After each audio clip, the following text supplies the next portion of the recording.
Hey, what's up you guys, it's Dorothy. Welcome back to my channel. In today's video we're going to go into the epilogue of Lost by James Patterson, which is the very end of this book. It's the last thing we have to read, so let's get right into this video. This video may contain sensitive topics and foul language. If you do not wish to continue, I suggest you click off the video now. You have been warned. Janie, one of Hannah Greet's former assistants, sat at the desk in a small office in Amsterdam. The cramped office in a warehouse wasn't nearly as nice as the apartment they worked out of when Hannah was in charge, but Hannah was in jail in the United States now and Albert was dead. Janie had made the most of the opportunity. She knew all of Hannah's contacts. She and her sister Cy simply moved to Osport, away from the city center and tourists. Janae had kept the business going, albeit on a much smaller scale, but if she kept expenses down and only had to worry about Cy and herself, she could make a fine living.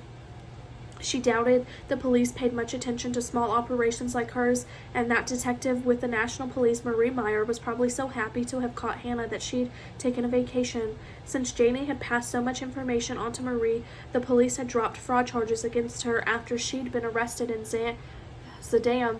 Janie's information had led to Hannah's arrest. Now she was taking over Hannah's former life. Sitting in a small office still made Janie feel like a queen. She answered her ringing phone and heard the voice of Bertram Hellert. He owned an apartment building that housed girls she was planning to move to the United States. He told her that one of the girls had gone out and not come back. That wasn't supposed to happen.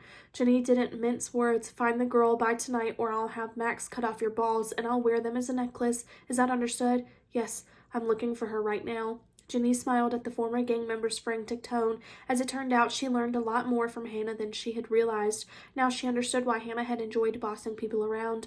A knock on the thick wooden door startled her. No doubt the landlord looking for rent, and it was the beginning of the month. Sometimes when she was short on cash, Janie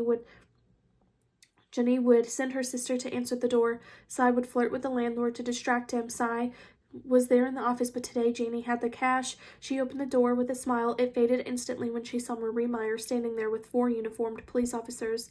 The detective with the National Police nudged Janie back and barged into the office. Marie said, "Did you really think the information you gave me on Hannah's operation granted you immunity for all crimes, even after we dropped your cheap check fraud charge?" Janie said, "I don't know what you're talking about." Marie smiled. Her drooping eyelid lifted up so slightly. "The sounds convincing, except that we found your safe house, and DM Bertram Heller has been working with us," Janie said, "but I helped you." Marie said, "To avoid jail. I never agreed to let you ruin more lives, but continuing to traffic in people." Janie thought about that and then said, "What do you want?" "Do you know Emil Rostov?" "No, not personally." Marie nodded. "Too bad.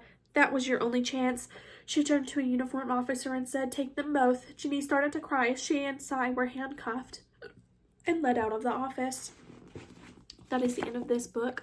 I will see you guys in the next video for when we pick out our next book. So I will see you then. Bye.